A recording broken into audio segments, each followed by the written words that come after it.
Good morning. I wanted to talk to you guys about free public Wi-Fi in your communities um, and the benefits it can present itself for everyone. With, with free public Wi-Fi, communities now have a reason, or would present themselves to have a reason to complain if things were to go wrong with their network. I'm just kidding. It would give communities something to be excited for. The city will now have the opportunity to access internet virtually anywhere.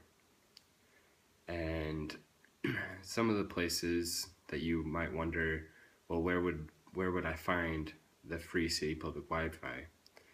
And my suggestions for the city would be to place the free public Wi-Fi in places like libraries, airports, your community stores like Walmart, Target, any place where you're in a decent amount of time frame that's not going to allow you to use your data on your phone or your tablets. And you can also find it in places that bring families and people together. So your local Starbucks will have free public Wi-Fi. You won't have to pay a monthly premium to AT&T, Verizon to use the service there at Starbucks.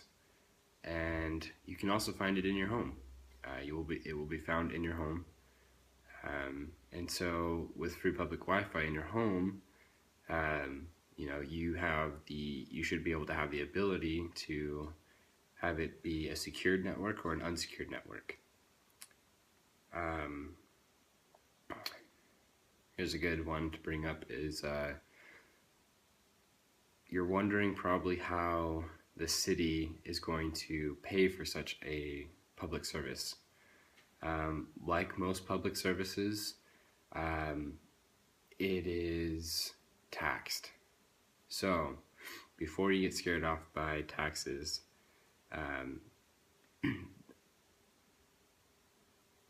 the city will need to have either luxury tax on sales, or everyone will have to pay, like cents on the dollar for a monthly public service. I like the idea of doing a luxury tax off of all sales items. The reason for this being is you go to the store and you purchase some mac and cheese. Mac and cheese is 87 cents. Okay, so you go out and you expect to pay tax.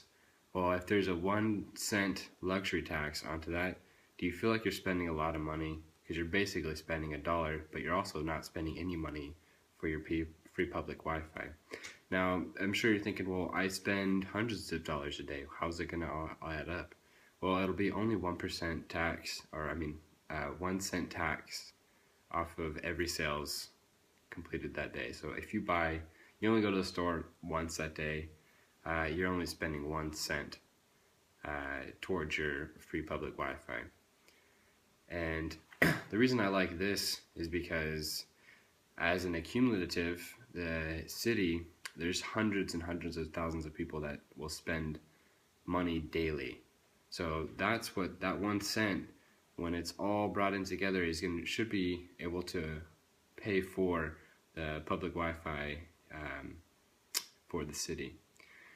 And to me, that sounds a lot cheaper than paying your $50 a month for an alternate internet service like Cox, CenturyLink, HughesNet, some of the other internet providers. Now, let's talk a little bit about internet and bandwidth. So, in order to have this, we need to have some pretty strong bandwidth. And with internet speed, it just continues to impress me.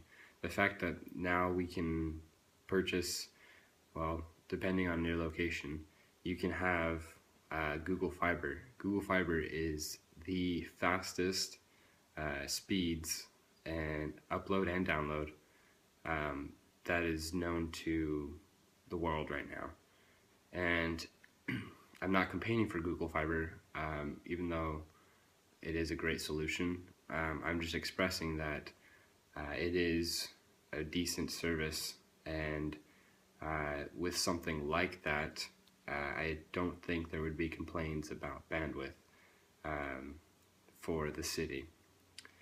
But the city would need to have some pretty decent servers to be able to handle all the data traffic coming in and out of their networks. So with all these positives, I'm sure you're wondering, well, how could there be negatives? Well, there's always consequences to an action, whether it is good or bad. And I feel that free public Wi-Fi, free public city Wi-Fi would have more positive than negatives. And thank you for your time, and any questions, I will do my best to answer them. Thanks.